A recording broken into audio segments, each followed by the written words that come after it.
자, 오늘의 여의도 탈곡기 영혼까지 탈탈 턴다 해서 여의도 탈곡기 주제는 인수위원회를 하려고 했는데 이번 정부가 인수위원회가 없습니다. 그래서 예. 인수위원회 역할을 하고 계신다는 국정기획자문위원회 얘기를 좀 해볼까 하는데 사람도 잘 익숙하지 않아요? 왜냐하면 처음이니까요. 어허. 이거 해본 적이 없잖아요. 그래서 거기에서 중요한 역할을 하고 계신 우리 최민희 의원님이 오신다 해서 저도 얼른 달려왔습니다. 국정기획자문위원이에요? 네, 저 자문위원이에요. 그럼 거기 있으면 여기 방송도 출연 못 하는데? 왜요? 거기 있는 원래 핵심은 출연 못하고 예. 안 핵심은 출연해도 돼요. 외교통일안보 맡고 있는 그 교수 들어가 있는데 그 이번에 사드 문제 등등 해갖고 나오라 그랬더니 6월 중순 말쯤 끝난다고요? 6월 말이 1차 예. 시한입니다. 그때까지는 못 나온다 그러는데 그래서 최민희 의원이 나오신다 그랬고 국정기획자문위원이 아닌가? 나오기가 어렵게 바쁘시다는 뜻일 것이고 그게 못 나오게 아니 하거나 안에 그런 있는 거 내용이 아니에요. 나오니까 안에 있는 내용을 얘기할 수밖에 없으니까. 뭐 안에 있는 내용 안 하면 겉에 있는 얘기하면 되는 그럴까요? 거죠. 안에 있는 나오시는 내용을 저는 몰라요. 왜요? 그냥 지금 말씀하신 정도 알아요. 겉으로만 왔다 갔다 하는 거예요? 그럼 기사 다 나왔는데 그걸? 뭐가? 겉에 있는 얘기는 안에 있는 얘기를 하셔야지. 기사의 그래야지 행간을 기사가 나오죠. 조금 아니에요. 우리 지금 저 최민희 의원님이 저 국정자문위원회 지금 실세시라고 알아요. 좀 제가 다 알고 있어요. 그래서 지금 기자들이 지금 굉장히 귀찮게 해드리는 분이에요. 예. 그래도 그 국정기획자문위원 내부 얘기를 아주 중요한 얘기를 오늘 또 하신다 그래갖고 나오신 거 아니에요? 네. 국정기획자문위원회 소개해 주시죠. 이번 정부가 그 보궐선거로 대통령 선거가 치러지다 보니까 법에 정해진 정권 인수위원회를 할 새가 없었어요. 그래서 대통령 취임 이후에 그 정권 인수위 역할을 할 수 있는 국정기획자문위원회라는 거를 지금 대통령이 만드셨죠. 예. 그래서 지금 아까 말씀하신 대로 50일 일정으로 지금 시작이 됐는데 존속 기한 20일 연장 가능하고 그러니까 이론적으로는 지금 최장 100일까지 가능해진 거죠. 그래요? 네, 네. 그런데 실제로 6월 말쯤에 활동을 끝내는 게 목표입니다. 50일 했다가 연장할 수 있습니다. 20일까지. 20일까지. 그러니까 70일 네. 최장. 70일. 예. 네. 최장 70일이네요. 그렇죠. 그 정도 100일에 가능. 70일이에요. 70일이에요. 예, 금방 잘못된 정보를 줘서 팩트 체크. 아니 기술적으로는 이론적으로는 100일까지도 가능했었죠. 그런데 뭐 내부적으로 그렇게 하신다 그러니까 예. 뭐 그런 가보죠. 그런데 저희는 경험적으로 보면은 매번 정권이 바뀔 때마다 인수위원회를 취재를 했던 기자였고 저는 인수위원은 며칠이에요? 인수위원회도 50일이었죠. 보통. 근데 인수위원회는 50일인데 네. 이제 좀 길게 갈 수 있어요. 그런데 우리는 인수위와 결정적으로 다른 점이 있습니다. 네. 그래서 이것 때문에 내부가 너무 평온하고 좋아요. 예. 뭐죠? 뭐가 그렇게 인사 달라요? 기능을 안 합니다. 아하. 국정기획자문위원회. 네. 인사 기능이 없는. 네. 그때는 이제 인수위원회 때는 그걸 하면서 총리 장관 이런 것 그 내정 작업이나 그 인사 검증도 들어가나요? 그때는 그 인사 검증까지는 아니지만 인사 기능이 있었어요. 예. 그래서 내부에서 이제 누가 무슨 자리를 하고 전쟁이 나는구나. 그렇죠. 그래서 아니, 본인들이 대상자잖아요. 인수위원장이 예. 총리로 지명이 되고 막 이러니까. 네, 그래서 박근혜 대통령 출범할 때는 인수위원장이 총리 내정됐다가 낙마했어요. 그렇죠. 김용준. 김용준이었어. 예. 오래되니까 이게. MB 때는 그 인수위원장이 총리로 거론이 되시다가 RNG 때문에 또 RNG 때문에 또 숙대 총리. RNG 그랬었죠. 그런 기억이 납니다. 뭐죠, 근데? 좀 발음들을 오렌지. 오렌지. 자, 이 말씀을 제가 왜 드리냐면 언론 입장에서 보면 한 정권이 탄생을 해서 대통령이 새로 등장을 딱 하면 힘이 제일 셀 때가 인수위원회예요. 취임 전이란 말이에요. 취임 전에 인수위원회 때가 정치부 기자들이 제일 바쁠 때고 거기에서 뭔가 한 건 올려야 특종하고 막 이럴 때거든요. 근데 이제 이번 정부가 이제 그게 없다 보니까 국정기획자문위원회들 보면은 그렇다고 고생 안 하시는 거 아니거든요. 고생을 하시는데 자리 재미를 좀 못 보실 것 같아. 아하. 왜냐하면 거의 인수위원회 분들이 다 내각도 들어가시고 청와대도 들어가고 그랬는데 이번 국정기획자문위원회 분들은 고생을 하시는데 그런 보상이 좀 없는 것 같은 그런 생각은 좀 듭니다. 예. 그런데 위원장이 김진표 위원장. 김진표 위원장 지금 현역이신가요? 예, 현역이십니다. 현역 국회의원이시고. 그 김진표 위원장님은 예. 정말 그 경험이 많으신 분이에요. 그렇죠. 이걸 뒤집어서 얘기하면 관운이 짱이다 이렇게 얘기할 수 있죠. 아하, 관원이 짱이다. 경제부총리도 했고 교육부총리도 네. 했고. 이제 남은 건 뭐. 지금 선거법으로 재판받고 있지 않나요? 근데 1심에서 뭐 잘 되셔서 잘 됐다라고 하는 건? 제가 그 액수가 정확히 기억이 안 나서 어쨌든 100만 원 미만이셔서 의원직을 상실할 정도의 형을 받지는 않았다. 네. 그래 또 2심도 잘 하셔야죠. 대법도 있고 3심제도 이 나라에서 1심 잘했다고 웃으면 안 되죠. 맞습니다. 예. 여기는 빨리 김부합을 해야 제 넘어갈 것 같아서. 김진표 위원장 완장찬 점령군처럼 보이지 말자. 이게 무슨 뜻으로 하신 거예요? 그러니까 이게 역대 인수위 보면 예. 그 계속 인수위가 점령군 행세를 한다는 얘기가 계속 나왔습니다. 그 예. 인사기능 때문에 그랬어. 네, 그게 인사기능 때문이기도 하고 여기 예. 아주 중요한 포인트가 있어요. 그게 뭐냐면 이제 정권 교체가 된 인수위하고 그냥 여당에서 여당 이렇게 넘어간 인수위가 또 다릅니다. 아하. 완전히 다르죠. 특히 네. 정권 교체가 된 인수위는 완장차고 나타날 위험이 되게 큰 것 같아요. 예, 제가 해보니까 그거 왜 네. 그러냐면 이제 공직사회가 움직여야 실무가 진행되는 거잖아요. 그렇죠. 보고서가 들어와야 되고. 그렇죠. 부처에서 네, 어떻게 실행할 것인지 실행 계획도 들어와야 되고. 관련자들이 와갖고 보고하고 브리핑도 해야 되고. 그쵸. 그럴 때 양말 벗고 신발 벗어라. 뭐 그게 이제 그랬던 그 민정수석이 있었죠.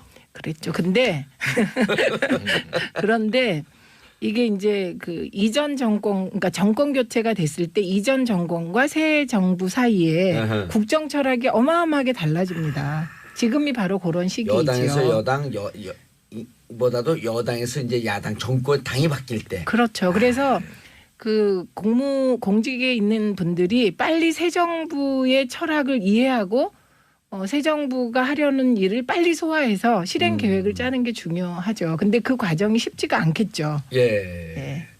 원 기자님, 자문위원회라고 하면 권한이나 실행력은 좀 없다 이런 거예요? 그냥 자문만 하고 말 빠지는 거예요? 그러니까 이제 아까 말씀드렸듯이 지금 이제 국정기획자문위원회는 예. 말 그대로 자문만 하고 지금 빠지겠다고들 이제 말씀들을 하시고 있는데 과거 인수위원회도 사실은 위원회란 말이에요. 예. 제가 경험했던 정권 교체 인수위원회는 이 자문만 하고 빠지는 데는 아니었었죠. 예. 거기가 모두 다 실세였고 거기에서 모든 게 다 이루어졌었죠. 그럼요. 그래서 지금 아까 이제 인사 얘기를 하셨는데 그 맞습니다. 저도 정권 연장의 인수위를 겪어봤고 정권 교체 시기에 인수위를 거쳐봤는데 언제 구체적으로? DJ 대통령 됐을 때 97년도에 예. 인수위원회가 떠요. 그때 YS DJ로 넘어가는 네, 건데. 그건 정말로 정권이 완전히 말 바뀌고. 그대로 수평적 정권 교체가 이루어졌던 호남 정권이 등장하는 진정한 정권 교체 예. 1번이었고 두 번째 2002년도에 노무현 정부가 들어서면서 정권 인수위원회가 들었을 때 김대중 정부로부터 노무현 정부로 넘어가요. 사실상 정권 연장이라고 봐야 되죠. 그때는 그때 대변인이 이낙연 대변인이었었어요. 그때 어허. 기자들하고 이낙연 대변인은 엄청 많이 싸웠습니다. 왜냐하면 기자들을 가르치려 드시니까. 오호. 그러니까 그런 이제 국정 철학이 이게 바뀌고 이게 출범한 지 얼마 안 되면 된 총리를 바로 디스하시네. 그러니까 깨알 디스 디스를 하시네. 아니에요. 저희 존경하는 선배였고 진짜 대변인이었지만 고맙습니다. 제가 네. 지금 어머 왜 깨알 디스 하세요? 그러려고 어허. 준비하고 있었습니다. 아니 디스 아니고 아니, 그때 왜냐면 기자들하고 우리는 또 디스를 했다 그러면서 뭐 서로 아웅다웅 싸우는 거니까. 그럼요. 자, 그런데 네. 보상이 없다는 건 활동을 맞추네 그냥 다 해산하는 거예요. 네, 그것도 그럴 가능성이 그리고 활동이 끝날 때쯤 되면 인선도 다 끝나잖아요. 그렇죠. 네. 이제. 여기 있다가 자리에 가는 사람 없을까? 뭐 있겠죠. 있을 수 있다고 봐요, 저는. 그런데 제가 아까 평온하다고 말씀드렸잖아요. 네. 이게 이제 과거의 인수위 얘기 그 뒷담화 들어보면 정말 그 동지끼리의 자리에 대한 그 예. 갈등이 장난이 아니었거든요. 근데 지금은 그런 게 없다 보니 예. 내용에 집중하는 분위기가 되는 거예요. 그래서 여기 말씀하세요. 네, 그래서 제가 이제 저는 처음 들어가 보거든요. 이런 예. 그 조직에. 근데 들어가 보니 정말 국정을 한눈에 들여다보고 볼 수 있는 기회이기 때문에 그것만으로도 굉장히 좋은 기회인 굉장히 거예요. 좋은 예. 기회다.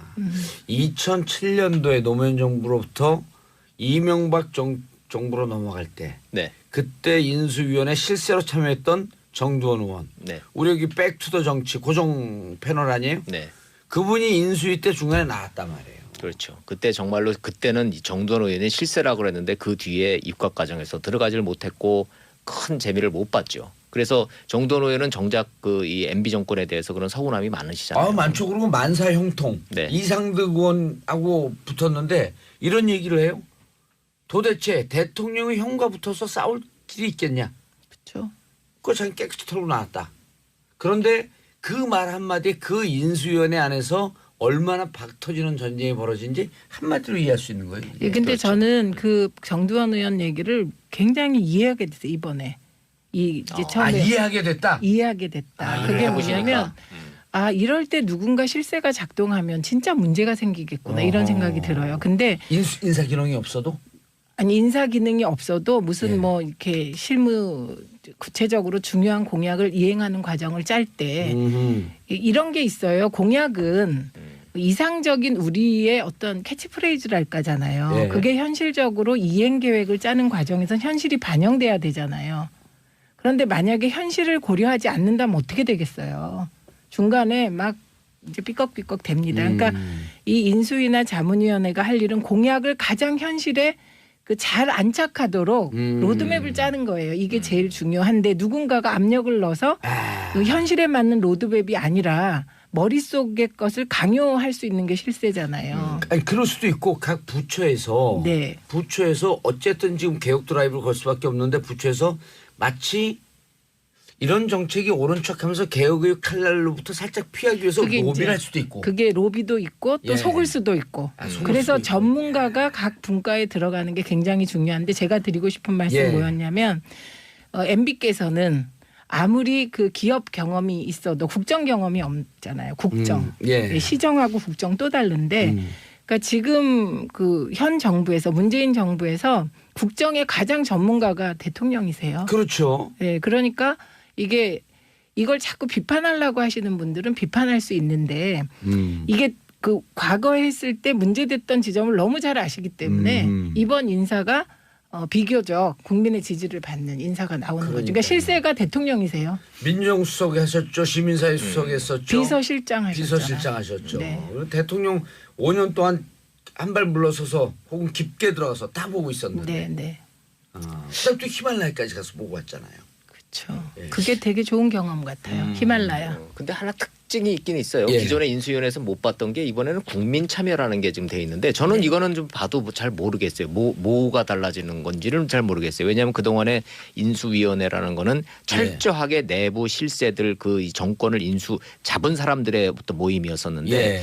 이번에는 뭐 거기에 국민 참여 플랫폼도 있고요. 현장 정책 접수 이런 건데 진짜로 국민들이 참여를 하는 겁니까 여기? 네, 지금 참여하고 있습니다. 그래서 플랫폼에 온상으로도 많은 접수가 온라인상으로. 들어오고 그다음에 그 국민 마이크라는 게 있어요. 그래서 광화문에서 직접 마이크를 잡고 예. 말씀을 하십니다. 그리고 거기 접수되고 있고요. 그 국민 마이크 이쪽으로 한번 가져왔고 우리가 여기서 또 한번 하면 안 될까? 그거는 이제 국민의 소리를 여기서 다 받아들이니까. 예, 그러니까 그 담당자하고 연락하시면 될 것 같고요. 그래서 여기서 제안된 내용이 이번에는 좀 특별한 거죠. 예전에는 민원이 많았대요. 이런 정부에 대해서 뭘 하라 그러면 이번에는 진짜 정책. 정책이 많다고 합니다. 뭐가 제일 많답니까? 네, 그래서 네. 이제 촛불 때 나왔던 개혁 과제들, 뭐 소통에 관한 제안들 등등이 많이 올라온다고 합니다. 알겠습니다. 최민희 의원님과 함께 국정기획자문위원회에 대해서 말씀 나누고 있고요. 샵 1035 단문 50원 장문 100원 문자 보내주시기 바라겠습니다. 민주적인 방송, 소통하는 방송, 참여하는 방송 하루라도 문자를 보내지 않으면 손에 가시가 돋친다. 어머나. 자, 김윤서님 가장 무서운 적은 내부의 적이라고요. 이번 정부는 부디 다시 그런 일 없이 국민을 위한 큰 뜻을 이뤄주시길. 3241님 최민님을 응원하는 남양주 택시사입니다. 어머 최 너무 의원님 좋아요 저분. 죄송해요. 최 의원님 나오시면 꼭 듣고 보고 있어요. 말씀도 잘하시고 너무 귀여우신 것 같아요.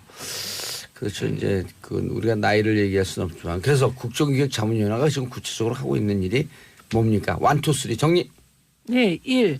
예. 앞으로 문재인 정부 5년 예. 큰 로드맵 짜고 있습니다. 빅픽처를 그리고 있다. 예, 두 번째 선택과 집중 과제. 아하. 그래서 초기에 할 100대 과제 짜고 있습니다. 100일 동안의 평가를 좌우지간 최고의 평가를 받기 위해서 네, 100일에 100대 주력하고 있다. 네. 그다음에 세 번째는 이게 가장 중요한데 문재인 정부에서 손과 발이 되어서 뛸 예. 공직사회 공무원들과 교감하고 있다.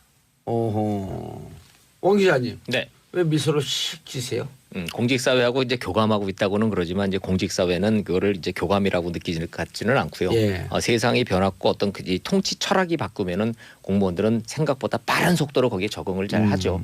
말들 잘 들으실 거예요. 예. 과거에도 다 그래왔어요. 오늘 좌우 주머니에 고춧가루 잔뜩 들고 오셨네요. 아니요. 쫙쫙 뿌려주시는. 아니요, 진짜로 공무원들은 그렇게 되고 있어요. 왜냐하면 그래서 그만큼 방향성이 중요한 겁니다. 정책에는 양면이 다 있는 거니까. 예, 한마디 드리고 싶은 게 영혼 없는 공무원 얘기가 있었잖아요. 예. 오히려 저희가 주문하는 건 영혼을 가져달라. 그 영혼이 뭐냐? 네. 민주주의에 대한 영혼 그리고 국민께만 봉사하는 공직자로서 그렇죠. 네. 이제 영혼을 되찾아달라 이렇게 주문하고 있습니다. 그런데 공무원들한테만 부탁할 게 아니고요.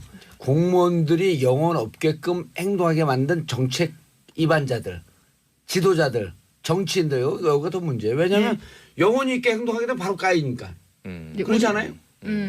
문재인 정부에서는 자기 소신 있으면 안 되고. 문재인 정부에서는 예. 영혼을 가져달라고 영혼을 부탁드리고 가져다. 있다. 민주주의 이건 촛불 정부라고 네. 볼 수 있기 때문에 네. 1,700만 시민 국민들이 들었던 이 촛불의 의미가 뭔지 생각하고 네. 정책을 해라. 빙고. 최민희 의원님 맡고 계신 경제 2분과 네. 경제 분야 전문가는 아니셨던 거 아닌가? 언론 전문가 아니세요? 그게요. 제가 처음에 사회분과였어요. 예. 근데 이제 언론은 사회분과에 예, 언론, 방송과 통신 이런 게 사회분과인 줄 알고 제가 들어간 것 같아요. 단순 착오로. 근데 보니까 주요 부처, 뭐 미래부라든지 방송통신위원회가 경제 이 부처. 부처예요. 그래서 제가 하는 역할은 방송과 통신 예. 쪽입니다. 미방위 소속이었죠. 네, 네. 그 초선 때 네. 언제 다시 재선하실 거예요? 슬퍼요? 네. 꼭 하고 싶어요? 제가 꿀팁 하나 드릴까? 주세요. 열심히 하면 됩니다. 자, 자문위원회 공약 정비하면서 우선순위 기준은이라고 우리 이제 PD님들은 물어봤는데 이거 원희룡 기자님 이렇게 질문하면은 답변하실 수 있어요?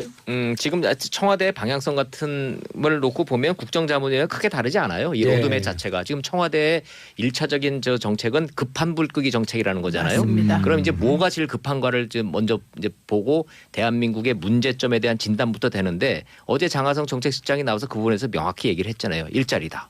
자, 일자리가 늘어야 소득이 늘고 소득이 늘어야 내수가 늘고 내수가 늘어야 기업이 살아서 다시 일자리를 창출해낸다. 그래야 지금 4명 중에 1명꼴이라는 청년 실업 문제가 해소되고 우리 사회의 심각한 양극화와 이 그 사회 갈등 요인이 구조적으로 해결된다. 자, 예. 이 방향성은 네, 이제 네. 명확히 잡힌 거죠. 네. 일자리 문제하고 소득 불균형 문제를 얘기하면서 거의 국가 재난 수준이다. 이렇게 네. 평가했어요. 그렇죠. 그 이유가 있어요. 왜냐하면 지금 이제 추경 예산안이 이제 7일 날 이제 국회로 넘어가는데 예. 이게 이제 이른바 법적 요건을 가지고 지금 정치권에서 좀 논란이 있단 말이에요. 근데 추경 예산의 요인 중에 국가 재난 사태라는 게 또 있단 말이에요. 그러니까 지금 이 일자리 문제, 실업 문제는 단순한 어떤 경제 문제가 아니라 이거는 재난이다. 재난 문제다. 그러니 추경 이거 처리해 달라. 예. 이런 복선이 깔려 있는 거죠. 대통령께서는 이런 말씀도 하셨어요. 단 1원의 예산도 일자리 만드는 데 쓰겠다. 그리고 본인이 실천하셨잖아요. 당신께서 54억. 53억의 특수활동비를 절약해서 1억이 줄었어요? 53억 아니었나요? 54억이에요. 54억이에요? 디테일은 제가 더 강합니다. 그런가요? 예. 그게 이제 그 수치가 중요한 게 아니라 이제 대통령이 모든 국가의 예산을 일자리 창출에다가 투여하겠다. 그 이른바 영어식으로 하면 프라이어리티를 두고 시행하라라는 명확한 방향성이 좀 잡힌 거죠. 예. 네, 그럼 일자리 대통령. 일자리 그렇죠. 대통령. 예. 근데 이제 여기에 대해서 이제 물론 정책이기 때문에 찬반 논란은 있어요. 예. 국회에서 좀 알겠습니다. 지켜봐야죠. 근데 오늘 서로 그냥 입술만 살짝 한두 번 열었는데 시간이 다 됐어요. 어우 너무 짧은 것 예. 같아요. 최민희 의원님 인사하시고요. 예. 시간 5초밖에 없어요. 얼른. 예, 저희는 문재인 정부 성공을 위해서 열심히 하겠습니다. 알겠습니다. 원희룡 기자님 인사하시고요. 네, 저도 옆에서 열심히 지켜보고 보도하겠습니다. 알겠습니다. 정봉재 정치쇼 마무리하고 저는 내일 10시 반에 10시 30분에 다시 찾아뵙겠습니다. 바이바이. 언론 입장에서 보면 한 정권이 탄생을 해서 대통령이 새로 등장을 딱 하면 힘이 제일 셀 때가 인수위원회예요. 취임 전이란 말이에요. 취임 전에 인수위원회 때가 정치부 기자들이 제일 바쁠 때고 거기에서 뭔가 한 건 올려야 특종하고 막 이럴 때거든요. 근데 이제 이번 정부가 이제 그게 없다 보니까 국정기획자문위원회들 보면은 그렇다고 고생 안 하시는 거 아니거든요. 고생을 하시는데 자리 재미를 좀 못 보실 것 같아. 아하. 왜냐하면 거의 인수위원회 분들이 다 내각도 들어가시고 청와대도 들어가고 그랬는데 이번 국정기획자문위원회 분들은 고생을 하시는데 그런 보상이 좀 없는 것 같은 그런 생각은 좀 듭니다. 예. 그런데 위원장이 김진표 위원장. 김진표 위원장 지금 현역이신가요? 예, 현역이십니다. 현역 국회의원이시고.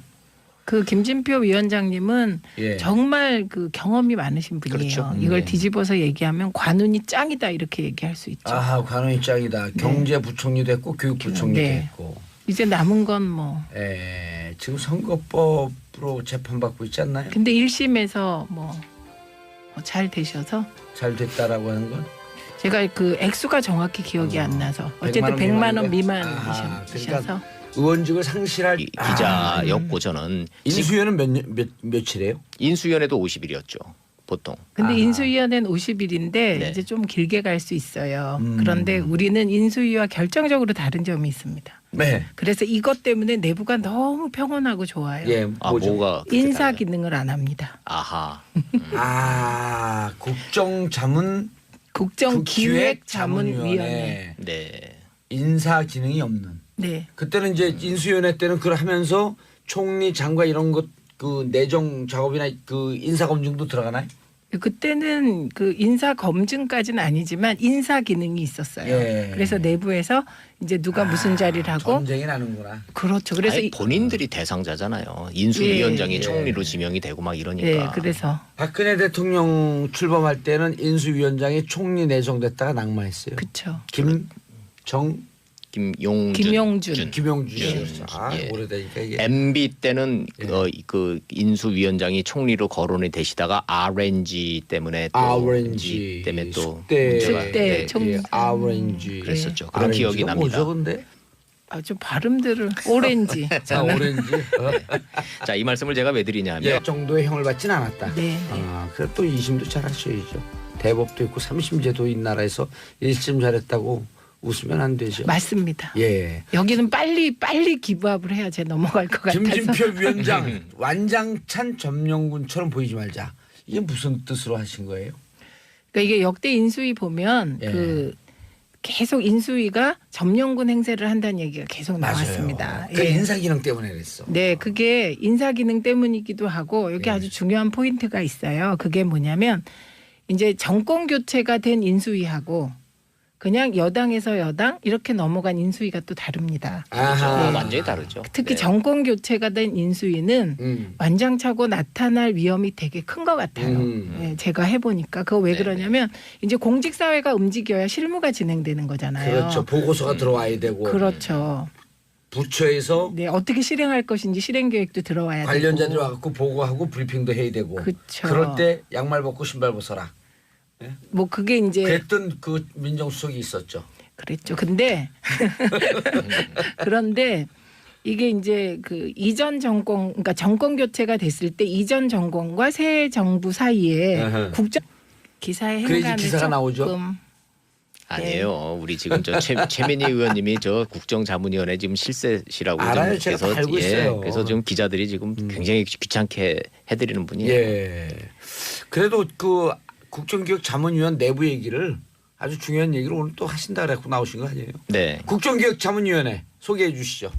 이번 정부가 그 보궐선거로 대통령 선거가 치러지다 보니까 법에 정해진 정권 인수위원회를 할 새가 없었어요. 그래서 대통령 취임 이후에 그 정권 인수위 역할을 할 수 있는 국정기획자문위원회라는 거를 지금 대통령이 만드셨죠. 예. 그래서 지금 아까 말씀하신 대로 50일 일정으로 지금 시작이 됐는데 존속 기한 20일 연장 가능하고 그러니까 이론적으로는 지금 최장 100일까지 가능해진 오호. 거죠. 그래요? 네, 네. 네. 그런데 실제로 6월 말쯤에 활동을 끝내는 게 목표입니다. 50일 했다가 연장할 수 있습니다.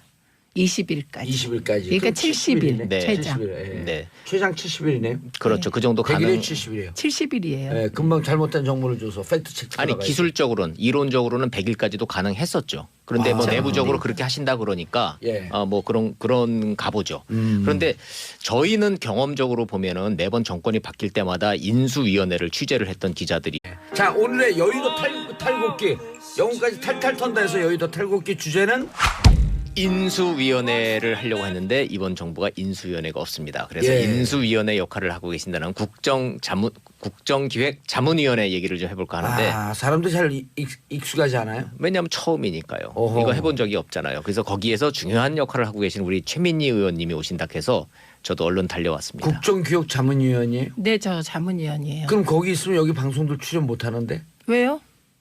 거기 있는 원래 핵심은 출연 못하고 예. 안 핵심은 출연해도 돼요. 외교통일안보 맡고 있는 그 교수 들어가 있는데 그 이번에 사드 문제 등등 해갖고 나오라 그랬더니 6월 중순 말쯤 끝난다고요? 6월 말이 1차 예. 시한입니다. 그때까지는 못 나온다 그러는데 그래서 최민희 의원이 나오신다 그랬고 국정기획자문위원이 아닌가? 나오기가 어렵게 바쁘시다는 뜻일 것이고 그게 못 나오게 아니 하거나 안에 그런 있는 거 내용이 아니에요. 나오니까 안에 있는 내용을 얘기할 수밖에 없으니까. 뭐 안에 있는 내용 안 하면 겉에 있는 얘기하면 되는 그럴까요? 거죠. 예, 안에 있는 나오시는 내용을 저는 몰라요. 왜요? 그냥 지금 말씀하신 정도 알아요. 겉으로만 왔다 갔다 하는 거예요? 그럼 기사 다 나왔는데 그걸? 뭐가? 겉에 있는 얘기는 안에 있는 얘기를 하셔야지.